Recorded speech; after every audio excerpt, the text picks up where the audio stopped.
नमस्कार। अब तक के सभी समाचारों को लेकर आपके साथ मैं हूं सुखवीर। आप देख रहे हैं आपका अपना चैनल भिवानी हलचल। और आज की खबरें इस प्रकार से। बीते 3 दिनों से भिवानी में चल रहे प्रदेश स्तरीय कृषि मेले का समापन मुख्यमंत्री मनोहर लाल ने बतौर मुख्य अतिथि पहुंचकर किया। इस अवसर पर उन्होंने पशु प्रदर्शनी का निरीक्षण करते हुए ऊंट की सवारी भी की। वहीं उन्होंने 3 दिनों से किसानों को उपलब्ध करवाए गए कूपन के आधार पर ट्रैक्टर्स, बाइक, स्कूटी इत्यादि का ड्रा भी निकाला।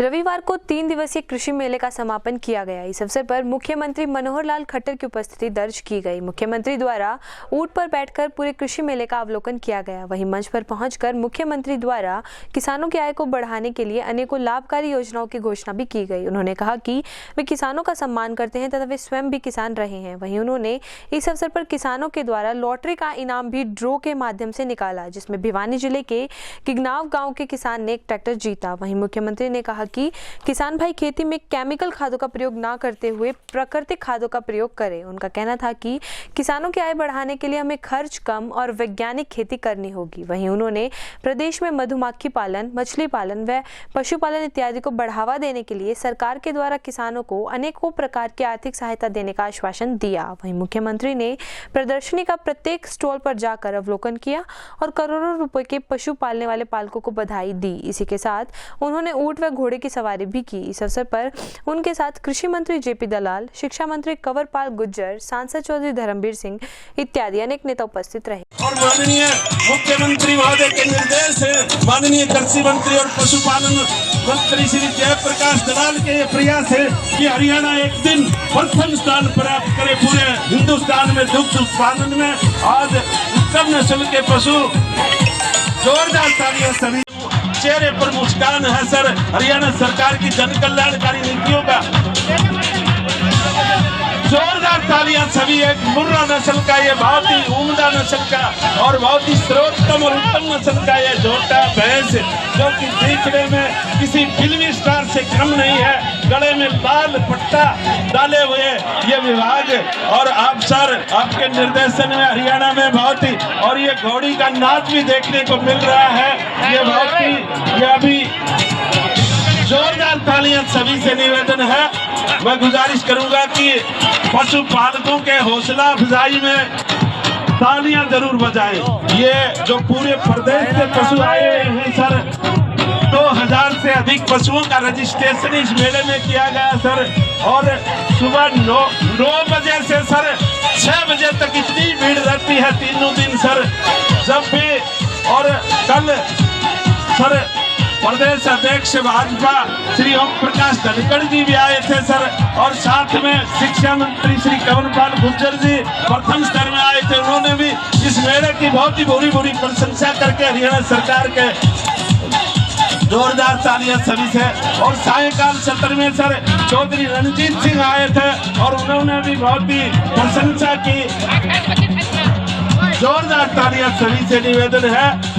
और चौधरी रणजीत सिंह ने तो यहाँ तक कह दिया कि मुझे मेला देख करके मैं माननीय मुख्यमंत्री महोदय से अनुरोध करूंगा कि अगला मेला सरसा में आयोजित किया जाए, क्योंकि मैं मेला देख करके गदगद हो गया हूँ और मुझे ये जाने को।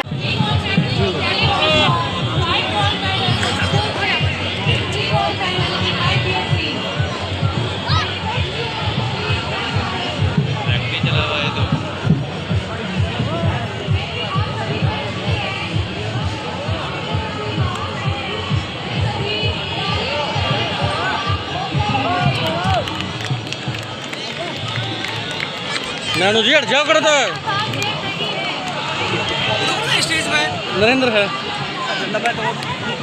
नरेंद्र तो है पूरा हमसा पूरा मेरा कवर करना पड़ेगा। आ जाओ जाओ रमते रमता जाओ रमता जंपिंग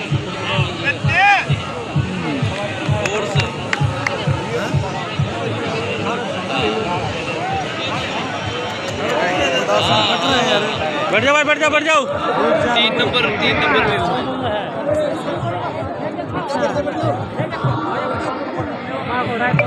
दो और 3 के कॉर्नर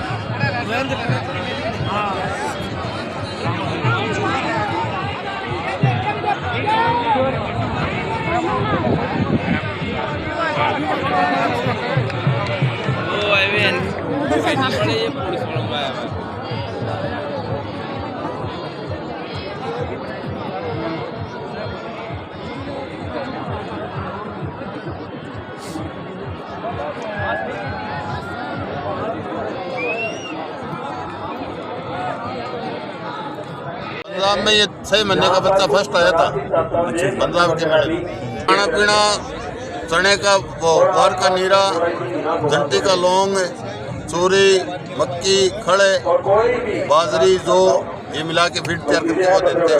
कहाँ से आए हो आप? सिरसा जिला गांव रूपावास। खासियत दूध भी आएगी।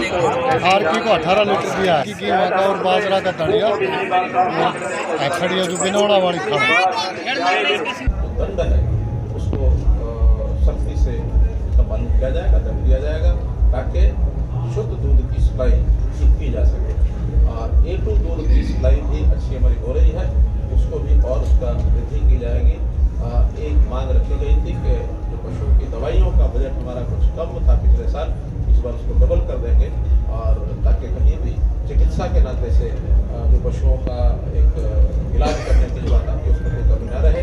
डॉक्टर्स की भी और डिस्पेंसरीज की भी बात कही गई है, उसको भी हॉस्पिटल VLDS की जो संख्या बढ़ाने की बात उस सारे को करेंगे ताकि किसान की आय डबल करने के लिए छोटी जो जोत का किसान है उसको कृषि यंत्र और जो काम होते हैं, चाहे वो पशुपालन है, मधुमक्खी पालन है, फिशरीज है, मशरूम फार्मिंग है, बागवानी है, फ्लोरिकल्चर है, इसके ऊपर लाया जाएगा ताकि कम जमीन होने के बावजूद भी हम अन्य अन्य कामों से कृषक की जो आमदनी को बढ़ा सकें। इस प्रकार के कार्यक्रम जारी करें। सर 1 साल किसानों और सरकार का टकराव हो रहा है, आपने आज उसको भगवान का नाता दिया है, भगवान की जयकारा तो मानते कि किसान खुश होंगे आप? देखिए, किसान को कभी भी हमने कम नहीं आंका है। किसान जो है वो अपनी मेहनत से कृषि की उपज करके समाज के लोगों का सबका पेट पालता है, अपनी भी आजीविका कमाता है। इसमें कभी कोई आज पहली बार कहा ऐसा नहीं है, हमेशा ही कृषि के प्रति, कृषक के प्रति हमारा सम्मान रहा है, क्योंकि मैं स्वयं भी कृषक ही हूँ। भले छोटा कृषक हूँ मैंने अपने जीवन में बहुत बचपन में पिताजी के साथ खेती के सारे काम किए हुए हैं और हमारे कृषि मंत्री ये स्वयं कृषक हैं, हमारे जितने कृषक, हमारे शिक्षा मंत्री ये स्वयं कृषक हैं। हमारी जो टोली है सारी उसमें कृषकों का ही प्रभाव है, तो कृषि को कभी मैंने आंका नहीं है। वो एक विषय विशेष को लेकर के टकराव आया था, उसमें भी अभी चूँकि उन्होंने कहा कि 3 कानून जो हैं वो किसान के हित में नहीं है। हमारा मानना किसान के हित में है, लेकिन जनता के हिसाब से कई बार निर्णय लेने पड़ते हैं। उनके आंदोलन के कारण से हमने कहा आपको ठीक नहीं लगते हैं, तो प्रधानमंत्री जी ने वापस लिया है और एक सूझबूझ का काम यानी किया गया है। और अब एक कोई शब्द प्रयोग नहीं किया। सर कोई शराबबंदी को लेकर प्लानिंग हो सकती है कुछ ऐसा? आग्रह रहा है, अपील रही है समाज के लोगों को कि अपनी अर्थव्यवस्था को संभालते हुए और हमको जो गलत आदतों में पड़ जाते हैं उनको छोड़नी चाहिए। गलत आदतों में चाहे शराब पीना है, चाहे नशे के आदत लगना है, कोई भी काम गलत। और कई बार तो ऋण जो लोग लेते हैं, खास करके किसान हैं, गरीब आदमी है, छोटा आदमी है, उस ऋण को अपने काम में लगाने के बजाय उसकी, जैसे मैंने कहा कि झूठी आत्मान ध्यान को बढ़ाने के लिए भी अपना कोई ना कोई खर्च कर लेता है, मकान बनाता है, कहीं विवाह शादी में खर्च कर देता है, कोई वाहन खरीद लेता है।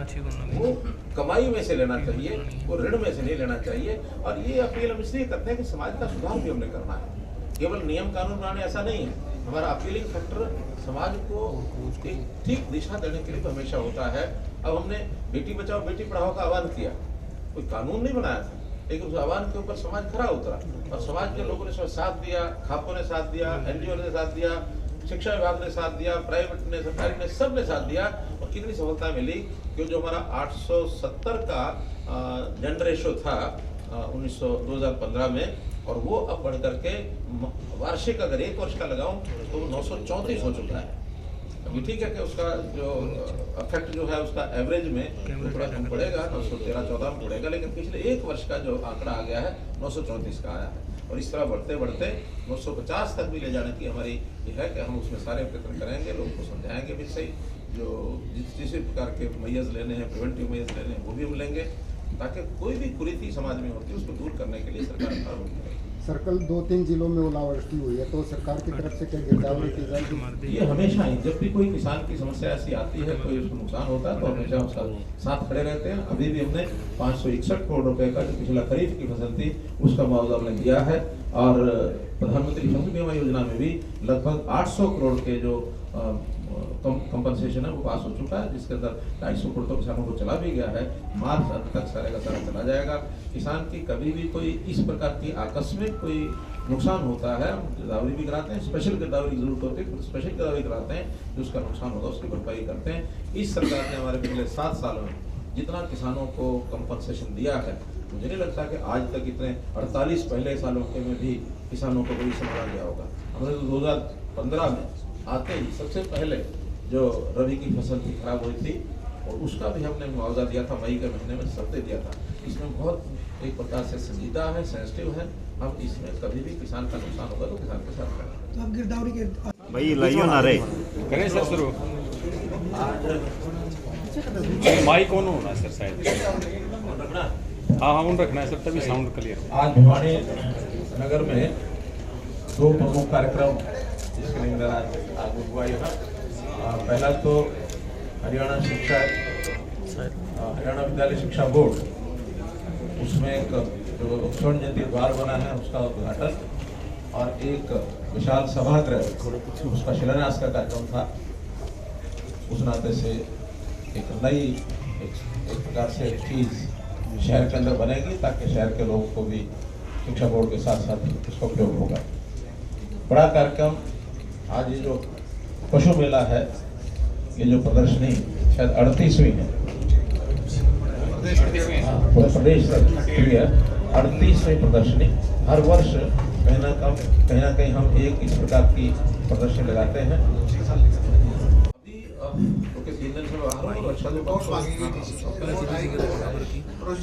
नहीं, वो पिछली गिरदावरी चल रही है, जिस दिन वो बंद हो जाएगी उसके बाद स्पेशल गिरदावरी चल रहा है। अभी तो रूटीन की गिरदावरी वही चल रही है। ये 17 एम्बुलेंस मिलेगी या मजाक किया है? जो किसानों के लिए 17 एम्बुलेंस को आपने कहा ये मजाक किया? 17 एम्बुलेंस से हम आपको किसानों को नहीं मिलेगी। 70 एम्बुलेंस खरीद करके महकमा रखेगा, नंबर 1 दे देंगे आपको, उस नंबर पर कॉल करेंगे और 70 को अलग अलग जिले में खड़ी कर देंगे। किसी किसान की को पशु बीमार होगा, एक सेंट्रलाइज नंबर से कॉल करेगा तो उसके घर पहुंचेगी। ये आकस्मिक व्यवस्थाएं होती हैं, ये अस्पताल के साथ जुड़ी रहती हैं, तो किसान को मिलेगी, किसान कौन सा लेगा उसे? 5 स्टेट इलेक्शन जल्दी पूछ। बीमार होगा तो ऐसी कोई सुविधा? हाँ, वो सुविधा डिसेंट्रलाइज करके व्यवस्था बनाएंगे। नंबर 1 होगा। हाँ, उन पे जीपीएस लगी होगी, हम हेडक्वार्टर से देखेंगे कितनी देर में उस किसानों के हित में उनकी कॉल के ऊपर भेजें। हाँ, जैसे 112 जा रही है और बढ़ाएंगे, 17 से शुरू करें। सीएम साहब, यूक्रेन मामला काफी गंभीर है, हरियाणा के भी बच्चे हैं, बार बार गुहार लगाई जा रही है, तो हरियाणा देखिए हमने 4 दिन से जब से ये विषय गंभीर हुआ है, हमने अपना एक अलग से सेल बनाया है, अलग से व्हाट्सएप कॉल नंबर भी दिया है, और हमारे पास सैकड़ों कॉल्स आई भी हैं। उसको आने के बाद क्योंकि वो सीधा विषय MEA ministry of external affairs वो देख रहे हैं, हम उनके साथ तालमेल बिठाए हुए हैं। जब भी कोई हमारे पास ऐसी सूचना आती है उनको भी देते हैं, और उधर से जो सीधी कॉल भी हमारे, हमने वीडियो कॉन्फ्रेंस भी किया 2 दिन पहले, जो हरियाणा के बच्चे हैं ऐसे, तो उन सबको लाने की व्यवस्था की गई है। आज सुबह तीसरी फ्लाइट भी आई है, लगभग 700 बच्चे वहाँ से आ चुके हैं। एक फ्लाइट बॉम्बे उतरी है, 2 दिल्ली उतरी हैं, और सुबह के बाद का मुझे दिन का पता नहीं है, लेकिन लगातार वहाँ फ्लाइट्स, क्योंकि यूक्रेन में तो हवाई अड्डों पर फ्लाइट उतर नहीं पा रही है। अब जो आसपास के देश हैं, रोमानिया है या पोलैंड है, उन सब देशों में उन लोगों को बाहर निकाल करके जहां आवश्यकता वहां, एक जहाज तो हमारा वहां गया तो वहां उतर भी नहीं पाया, उसको वापस आना पड़ा। इसलिए लगातार MEA उस पर नजर रखे है, और जब भी जो सहायता हमें करनी होगी और बच्चों की सुरक्षा एक हम करेंगे, ये हमारा वायदा है। अब तक कितने बच्चे फंसे हैं हरियाणा के? इसके कोर्स के लिए आ गए हैं, प्रधानमंत्री क्या इसकी व्यवस्था नहीं की जानी चाहिए? मैं क्या कर रहा हूँ, प्रधानमंत्री जी ने स्वयं चिंता की है इसकी, और उन्होंने कहा कि प्राइवेट मेडिकल कॉलेजेस को, संस्थाओं को अपनी फीस कम करें, क्योंकि सरकार में तो फीस इतनी होती नहीं है। ये प्राइवेट कॉलेज हैं, उनकी फीस साल की 10 से 15 लाख तक होती है। 15 लाख का मतलब 5 साल में 75 लाख, 1 करोड़ तक भी टोटल खर्च हो जाता है। ये बात ठीक है कि खर्चा प्राइवेट कॉलेज में यहाँ ज़्यादा है, और प्राइवेट संस्थाओं से बात करेंगे, कुछ लोग नए आए और आकर के लगाएं। सरकारी स्तर पर हमने अभी हमारे लगभग 12-13 मेडिकल कॉलेज या तो हो चुके हैं या फिर पाइपलाइन में है। हमारी कोशिश है कि और इसको बढ़ाएं, तो हम मेडिकल कॉलेज अपने ही बढ़ाएंगे, लेकिन केवल सरकारी मेडिकल कॉलेज से काम नहीं चलेगा, उसमें प्राइवेट संस्थाओं को भी आना पड़ेगा। कर्नाटक में प्राइवेट कॉलेज बहुत है, लेकिन वही की फीस थोड़ा ज़्यादा है, वहाँ सस्ती फीस होने के कारण से अपने बच्चों को भेजते रहे हैं। अब अभी तक तो संकट कोई आया नहीं था, समस्या भी नहीं थी कि अचानक कोई समस्या आई है किसी देश की तो उसको हम फीस के साथ जोड़ के देखें, ऐसा नहीं। वैसे भी हमें शिक्षा पर, किसी को भी रोजगार के नाते स्किल पर या हेल्थ पर अपना बजट हर साल बढ़ाते हैं, और हम चाहते हैं कि ये चीज़ें सुलभ लोगों को मिल जाए। सर हरियाणा में बेरोजगारी का है सर। निकाय चुनाव की हमारी पार्टी की पूरी तैयारी है, सब जगह हमारे कार्यक्रम हो रहे हैं, जैसे ही घोषणा होगी उस पर करें। धन्यवाद। रविवार को जर्नलिस्ट क्लब भिवानी का प्रतिनिधिमंडल क्लब के प्रधान ईश्वर धामी की अध्यक्षता में प्रदेश के मुख्यमंत्री मनोहर लाल से मिलने स्थानीय पीडब्ल्यूडी रेस्ट हाउस में पहुंचा। इस अवसर पर क्लब के प्रधान ने मुख्यमंत्री से प्रदेश के सभी स्टेट हाईवेज पर पत्रकारों के वाहनों को टोल फ्री करने, प्रदेश में हाउसिंग बोर्ड व हुड्डा के सेक्टर्स में मकान व प्लॉट्स में आरक्षण प्रदान करने व कष्ट निवारण समिति में पत्रकारों का प्रतिनिधि देने की मांग की। गौरतलब है कि स्थानीय हांसी गेट स्थित पीडब्ल्यूडी रेस्ट हाउस में जर्नलिस्ट क्लब भिवानी द्वारा प्रदेश के मुख्यमंत्री मनोहर लाल से मुलाकात की गई। इस अवसर पर उन्होंने प्रदेश के स्टेट हाईवे पर पत्रकारों के वाहनों को टोल फ्री करने, 20 साल से बनी हुई मान्यता प्रदान करने वाली कमेटी का पुनर्गठन करने, हाउसिंग बोर्ड और हुड्डा में पत्रकारों को मकान आवंटित करने, छोटे स्तर के समाचार पत्रों के विज्ञापन पर पुनर्विचार करने तथा जिले की कष्ट निवारण कमेटी में पत्रकारों का प्रतिनिधित्व दिए जाने की मांग की। जर्नलिस्ट क्लब की ओर से आज हमने माननीय मुख्यमंत्री जी को एक मांग पत्र सौंपा है। हमने मांग पत्र में अपनी ओर से 12 मांगे जो पूरे पत्रकार बिरादरी की ओर से है वो उनको दी है। सुखद विषय है कि मुख्यमंत्री जी ने हमारी मांगों को ध्यानपूर्वक पढ़ा और हमारे से उन सभी मुद्दों पर बात की जो उन मांगों में उठाए हुए थे। मुख्यमंत्री जी ने एक जो सबसे बड़ी मांग है उस पर अपनी सहमति जताई है, और वो मांग है कि प्रदेश में जितने भी एक्रेडिटेशन फर्जी हैं उन सभी फर्जी एक्रेडिटेशन को रद्द किया जाएगा। इसके अलावा जो दूसरी मांगे हैं, दूसरी मांगों के बारे में उन्होंने कहा कि वो उन पर गंभीरता से विचार करेंगे। उन्होंने मांग पर टिक लगाए, 3-4 मांगों पर, वो हम देख नहीं पाए किन मांगों पर टिक लगाए, लेकिन उन्होंने एक बात अवश्य कही है कि जिला स्तर पर जो मीडिया सेंटर बनाए गए हैं उनकी मेंटेनेंस के लिए बहुत जल्द ही एक कमेटी बनाई जाएगी, और वो कमेटी उसी तरह से काम करेगी जैसे विधानसभा में प्रेस गैलरी के लिए जो कमेटी काम करती है उसी लेवल पर वो कमेटी काम करेगी। और मुझे लगता है कि ये कमेटी बनने के बाद में जो मेंटेनेंस की व रखरखाव की जो बात है वो सुविधाएं ज़्यादा बढ़ पाई। मुख्यमंत्री जी ने जब वो मांग पढ़ी कि जो ग्रीवेंसेज कमेटी हैं उनमें पत्रकारों को प्रतिनिधित्व दिया जाए, उस मांग पर वो थोड़े मुस्कुराए।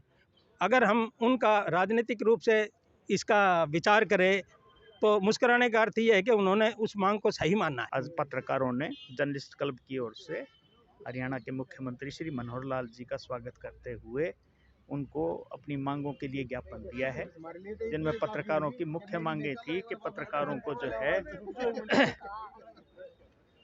पत्रकारों की पेंशन में जो वृद्ध सम्मान राशि दी जाती है उसको बढ़ाया जाए।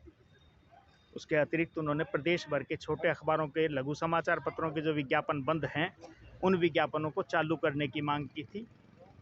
पत्रकारों ने कुछ अपने हितों के साथ साथ मकान वगैरह के लिए, ज़मीन के भूखंड इत्यादि लेने के लिए मुख्यमंत्री से मांग की थी, जिस पर सब पर मुख्यमंत्री ने आश्वासन दिया है कि वो है निदेशक को निर्देश जारी करेंगे कि वो इन पर आवश्यक कार्रवाई करे, और लघु समाचार पत्रों के विज्ञापन भी जारी किए जाएंगे।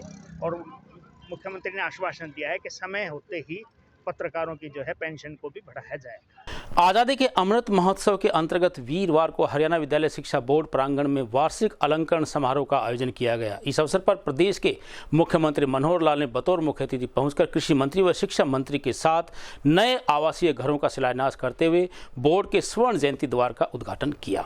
हरियाणा विद्यालय शिक्षा बोर्ड में आज आज़ादी के अमृत महोत्सव के अंतर्गत वार्षिक अलंकरण समारोह मनाया गया, जिसमें हरियाणा के मुख्यमंत्री मनोहर लाल ने मुख्य अतिथि के तौर पर पहुंचकर स्वर्ण जयंती द्वार का उद्घाटन किया एवं बहुउद्देशीय अटल सभागार का भूमि पूजन किया। इस मौके पर मुख्यमंत्री ने 24 नए आवासीय मकानों का शिलान्यास भी किया। इस मौके पर उनके साथ हरियाणा के शिक्षा मंत्री कंवरपाल गुर्जर, बिजली मंत्री रणजीत चौटाला व कृषि मंत्री जयप्रकाश दलाल भी मौजूद रहे। वहीं वार्षिक अलंकरण समारोह में मुख्यमंत्री ने नकल रोकने में महत्वपूर्ण भूमिका निभाने वाले 5 प्रवक्ताओं को सुशीला स्मृति अवार्ड व 11 प्रवक्ताओं को राकेश स्मृति पुरस्कार के रूप में प्रशंसा पत्र व 5100 रुपए की नकद राशि भेंट की गई। इसके अलावा प्रतिभाशाली छात्र छात्राओं को भी सम्मानित किया गया। इस मौके पर मुख्यमंत्री ने अपने संबोधन में कहा कि हरियाणा विद्यालय शिक्षा बोर्ड ने नकल रोकने में महत्वपूर्ण भूमिका निभाई है। इस कदम से भविष्य में बेहतर छात्र प्रदेश को मिल पाएंगे। उन्होंने कहा कि हरियाणा के युवा दुनिया के हर मंच पर नाम रोशन करेंगे। वह नई शिक्षा नीति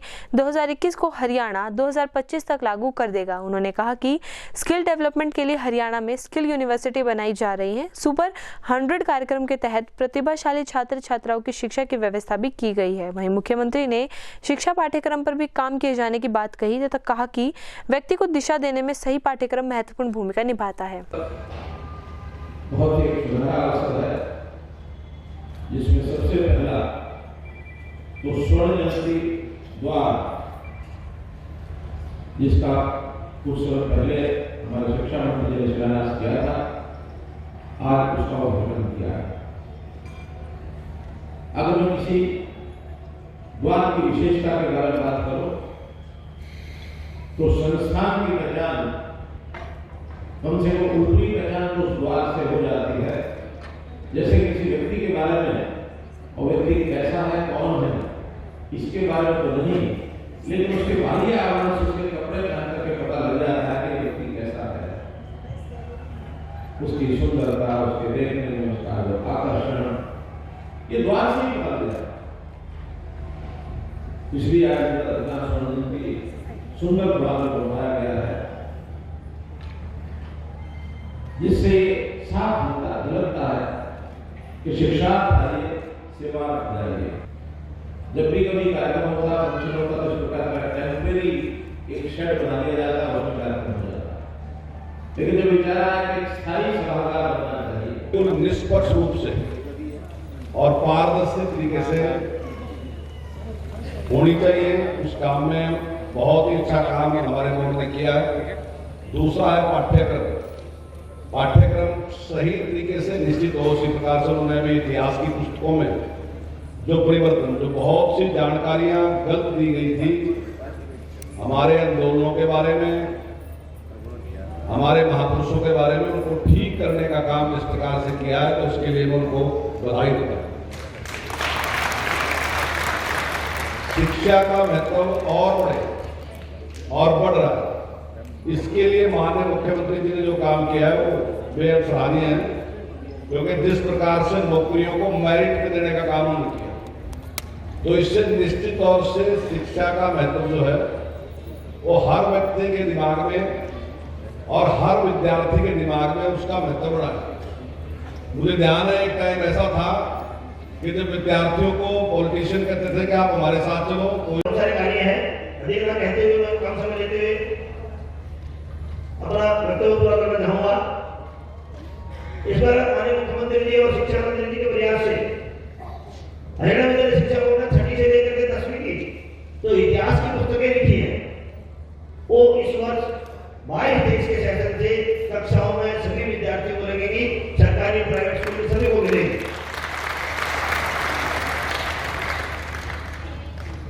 माननीय शिक्षा मंत्री जी बैठे हैं,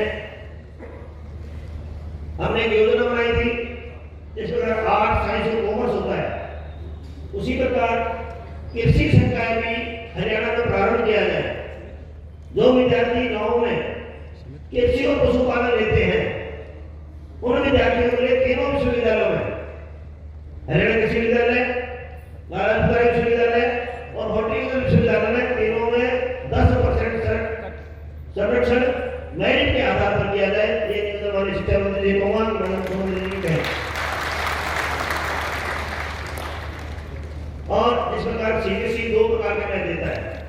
को भिवानी के विधायक घनश्याम सर्राफ ने स्थानीय चौधरी बंसीलाल सामान्य अस्पताल में पहुंचकर बच्चों को पोलियो की खुराक देते हुए प्लस पोलियो अभियान की शुरुआत की। इस अवसर पर उन्होंने बताया कि इस अभियान के अंतर्गत करीब 1,29,452 बच्चों को पोलियो की खुराक दी जाएगी। विधायक घनश्याम दास सर्राफ ने स्थानीय चौधरी बंसीलाल राजकीय सामान्य अस्पताल में रविवार को बच्चों को पोलियो की खुराक पिलाकर प्लस पोलियो अभियान की शुरुआत करते हुए कहा कि जिले में यह अभियान 1 मार्च तक चलाया जाएगा। उन्होंने कहा कि जिले में एक भी बच्चा पोलियो की दवा से छूट ना पाए तथा उन्होंने आमजन से अपील की है कि वे अपने नजदीकी पोलियो बूथ पर जाकर बच्चों को पोलियो की दवा जरूर पिलाएं। इस दौरान civil surgeon doctor Raghubir Shandilya ने बताया कि जिला भिवानी में चलाए जाने वाले अभियान के तहत 0 से 5 साल तक के कुल 1,29,452 बच्चों को पोलियो की खुराक पिलाई जाएगी, जिसमें ग्रामीण क्षेत्र में 99,628 तथा शहरी क्षेत्र में 29,824 बच्चों को पोलियो की खुराक दी जाएगी। पोलियो अभियान के तहत दवा पिलाने के लिए कुल 677 टीमों का गठन किया गया है, जिसमें 2,655 खुराक पिलाने वाले हैं। इसी प्रकार 117 सुपरवाइजर हैं तथा पोलियो के लिए 618 बूथ बनाए गए हैं तथा रेलवे स्टेशन, चौराहे, बस स्टैंड आदि पर 23 ट्रांजिट पॉइंट बनाए गए हैं, जहां पर दवा पिलाने का काम किया जाएगा। 10 मोबाइल टीमें भी बनाई गई हैं जो दूर दराज व स्लम एरिया में रहने वाले बच्चों को दवा पिलाने का काम करेंगी। आज पल्स पोलियो अभियान 2022 की शुरुआत हमारे सिविल हॉस्पिटल से हुई है। डॉक्टर साहब रघुबीर शांडिल्य जी, उनकी मिसेज और डॉक्टर सुनील, ये सब लोग साथ हैं और इन्होंने ये कार्यक्रम में करीब 1,29,450 बच्चों को ये ड्रॉप्स पिलाई जाएगी और जिससे उनके स्वास्थ्य को ठीक रखने में सहायता मिलेगी। और जिन बच्चों में किसी अंग में विकास नहीं हो रहा है तो वो विकास भी संभव होगा। आज जिस प्रकार से हमने पल्स पोलियो का अभियान की शुरुआत की है, वो एक 618 हमारे इसमें बूथ्स हैं जिस पे जाकर पल्स पोलियो अभियान की दवा पिलाई जाए। आज हमारे पल्स पोलियो प्रोग्राम का उद्घाटन माननीय घनश्याम दास जी विधायक भिवानी के द्वारा किया गया है। इसमें 0 से 5 साल के बच्चों को पल्स पोलियो की ड्रॉप पिलाई जाएगी।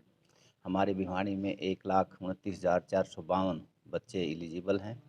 पहले 27 तारीख से को हम बूथ पर ये खुराक देंगे, बाद में 28 और 1 तारीख को घर घर जा कर के पल्स पोलियो का कार्य पूरा करेंगे।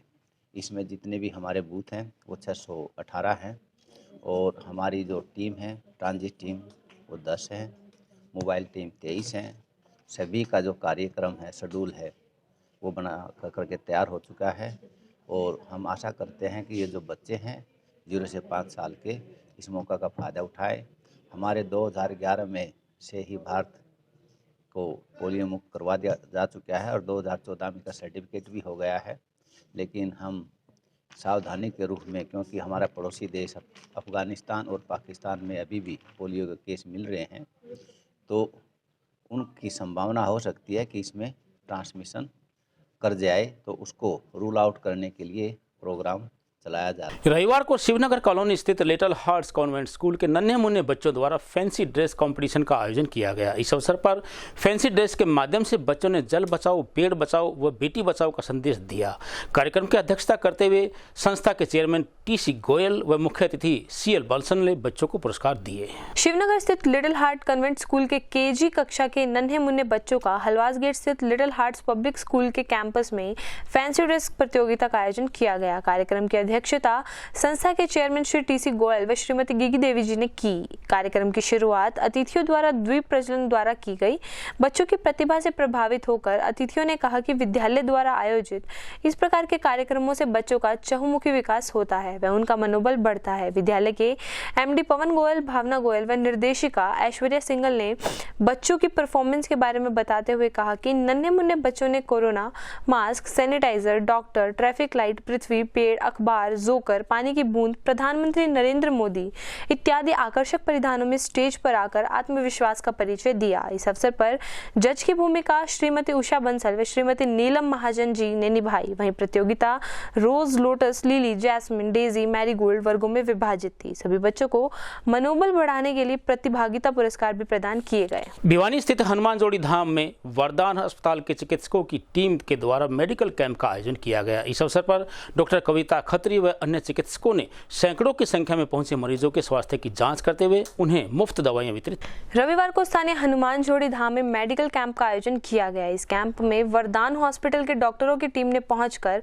मरीजों का इलाज किया। मेडिकल कैंप में फ्री ईसीजी, शुगर, बीपी आदि का टेस्ट किया गया। वहीं कैंप में काफी संख्या में मरीजों ने पहुंचकर अपना इलाज करवाया। वहीं उन्होंने बताया कि कोविड-19 से बचने के लिए वैक्सीनेशन अनिवार्य है तथा गर्भवती महिला को भी वैक्सीन बहुत आवश्यक है। साथ ही उन्होंने यह भी बताया कि जो महिलाएं कोरोना से पीड़ित होने के बाद गर्भवती हुई हैं, उन्हें चाहिए कि वे संतुलित व पौष्टिक आहार को अपने भोजन में शामिल करें ताकि कोरोना के समय आई कमजोरी को दूर किया जा सके। कारण आजकल कोरोना जैसे कि वो जो गर्भवती महिला होती है, गर्भवती महिला और ज़्यादा सेंसिटिव होती है, उनमें कोविड के इन्फेक्शन ज़्यादा होता है, लेकिन घबराने की बात नहीं है। जिस तरह से नॉर्मल मरीज को कोविड की दवाइयाँ दी जाती है, ऐसे ही गर्भवती महिला के लिए भी कुछ रूल्स होते हैं। उसमें कोविड का बच्चे पे असर भी पड़ता है। कुछ पिछली जब सेकेंड वेव्स आई थी तब तो देखा गया था कि कोविड के कारण बच्चे अंदर पेट में बच्चे को ऑक्सीजन की कमी हो जाती थी, तो बच्चे को दिक्कत भी थी। लेकिन अब वैक्सीनेशन लगने से अब वैक्सीनेशन लगने से ऐसी दिक्कत नहीं आ रही है। इसीलिए हर गर्भवती महिला को भी कोरोना की वैक्सीनेशन लगवानी बहुत ज़रूरी है। ये 2 टीके लगते हैं, ये लगवाने बहुत ज़रूरी। देखिए, बदलते मौसम में अभी कटाई भी शुरू होने वाली है, तो इसमें एलर्जी के पेशेंट हो गए, छोटे बच्चों के अंदर अस्थमा वाले पेशेंट हो गए, ये बढ़ेंगे। और अभी रिसेंटली थोड़े टाइम पहले ही वायरल ज़्यादा स्टार्ट हुआ है। आप पहले देख रहे हैं कोविड के प्रोटोकॉल्स को लगातार फॉलो कर ही रहे हैं हर कोई, उसके बाद वायरल इन्फेक्शन होना, तो ये भी एक प्रॉब्लम जो है उसको सॉल्व करना ज़रूरी है। ठीक है, बच्चों से रिलेटेड जितनी भी प्रॉब्लम्स हैं उनको हम पहले भी वरदान हॉस्पिटल देखता रहा है। और वरदान हॉस्पिटल के अंदर डॉक्टर नील शर्मा जो खुद एमडी मेडिसिन है, न्यूरो में भी उनकी फेलोशिप है, और वो भी जो बुजुर्गों को जो प्रॉब्लम्स आ रही है वो देख। राजस्थान औषधालय मुंबई द्वारा पूरे भारत में चलाए जा रहे डॉक्टर्स सम्मान समारोह की कड़ी में बीती शाम एक निजी होटल में डॉक्टर्स सम्मान समारोह का आयोजन किया गया। इस अवसर पर बतौर मुख्य अतिथि प्रसिद्ध आयुर्वेदाचार्य डॉक्टर अनुराग जुनेजा ने जिले के करीब 90 आयुर्वेदिक चिकित्सकों को सम्मानित किया। राजस्थान औषधालय मुंबई द्वारा पूरे भारत भर में चलाए जा रहे डॉक्टर सम्मान समारोह के तहत राजस्थान औषधालय मुंबई का शनिवार को जिला मुख्यालय निजी होटल में डॉक्टर सम्मान समारोह देर रात संपन्न हुआ, जिसमें भिवानी जिले के 90 आयुर्वेदिक चिकित्सकों को सम्मानित किया गया। डॉक्टर सम्मान समारोह के मुख्य अतिथि जिले के प्रसिद्ध आयुर्वेदाचार्य डॉक्टर अनुराग जुनेजा ने कहा कि आयुर्वेदिक चिकित्सकों ने अपनी जान की बाजी लगाकर लाखों कोविड-19 के मरीजों की जिंदगी बचाई तथा कोरोना योद्धा आयुर्वेद के चिकित्सक हैं। अगर भारत में आयुर्वेदिक औषधियों तथा प्रणाली का प्रयोग नहीं किया जाता तो कोरोना को नियंत्रित करना मुश्किल साबित होता। उन्होंने सभी चिकित्सकों को बधाई देते हुए कहा कि आयुर्वेदिक चिकित्सकों ने कोरोना से जंग जितवाने में महत्वपूर्ण भूमिका निभाई है। साथ ही उस समय हर घर में आयुर्वेदिक प्रणाली का उपयोग किया गया। उसी को देखते हुए RAPL ग्रुप मुंबई ने पूरे भारत भर के आयुर्वेदिक चिकित्सकों को जिला स्तर पर कार्यक्रम आयोजित कर सम्मानित करने का निर्णय लेकर चिकित्सकों का मनोबल बढ़ाने का कार्य किया है। समारोह में बतौर अतिथि आयुर्वेदाचार्य डॉक्टर रोहित कौशिक ने कहा कि राजस्थान औषधालय मुंबई द्वारा आयुर्वेदिक चिकित्सकों का सम्मान कर नई ऊर्जा दी है तथा आयुर्वेदिक चिकित्सकों द्वारा जिस तरह से जिले में कोरोना काल के दौरान सेवा की गई, उसी का परिणाम है कि राजस्थान औषधालय ने सम्मान से नवाजा है। आज का जो कार्यक्रम रहा है राजस्थान औषधालय प्राइवेट लिमिटेड कंपनी के द्वारा प्रायोजित किया गया था, और इसमें डॉक्टर्स ने जो कोरोना काल में, डॉक्टर्स तो यूं भी अपनी सेवाएं देते हैं, पर कोरोना काल में जो विशेषता जिसको कहा जाए कि डॉक्टर्स के द्वारा जो कार्य किया गया था, जो सेवाएं दी गई थी मरीजों के लिए, उनके रिगार्डिंग आज कंपनी ने डॉक्टर्स के लिए एक सम्मान समारोह का आयोजन किया था। ये प्रोग्राम काफ़ी भली भांति काफ़ी अच्छे से संपन्न हुआ है, और इसमें पूरी तरह से जो डॉक्टर्स बीमा से एसोसिएटेड हैं उनका बहुत अच्छे से सम्मान करके उनको यहाँ से विदा किया गया है। इसमें हमने आज 2 स्पेशल डॉक्टर्स हमारे जिनको कहा जाएगा, doctor Rajiv Girdhar MD cardiologist Bhiwani के जाने माने डॉक्टर हैं, और डॉक्टर मिसेस कविता मेहता खत्री जो MD गायनी हैं, स्त्री एवं प्रसूति रोग में उनका अपना खुद का हॉस्पिटल है, काफ़ी अच्छी सेवाएं दे रही हैं। उन्होंने भी अपने अपने विषय में कुछ समय लिया, अपने विचार रखे। डॉक्टर राजीव ने हार्ट अटैक से संबंधित लक्षणों पर, उसका उपचार, क्या सावधानियां, कब पेशेंट को रेफ़र करना है, उन पर अपने विचार रखे और हमारा बहुत अच्छे से ज्ञानवर्धन किया। इसी रूप में डॉक्टर कविता मेहता ने प्रेगनेंसी में जो प्रसव काल से पूर्व बच्चे में क्या कमियां आ सकती हैं, किन किन बातों का विशेषतः ध्यान रखना चाहिए एक सफल प्रसव के लिए कि बच्चा सकुशल पैदा हो, कॉम्प्लिकेशंस कम से कम हो, उसके बारे में प्रकाश डाला। और हम सभी डॉक्टर्स, दोनों ही जो डॉक्टर्स आज के हमारे जो स्पेशल गेस्ट थे, स्पीकर्स थे, उनके द्वारा लाभान्वित हुए हैं। आज की खबरों में बस इतना ही। अब मुझे दीजिए इजाज़त। देखते रहिए आपका अपना चैनल भिवानी हलचल।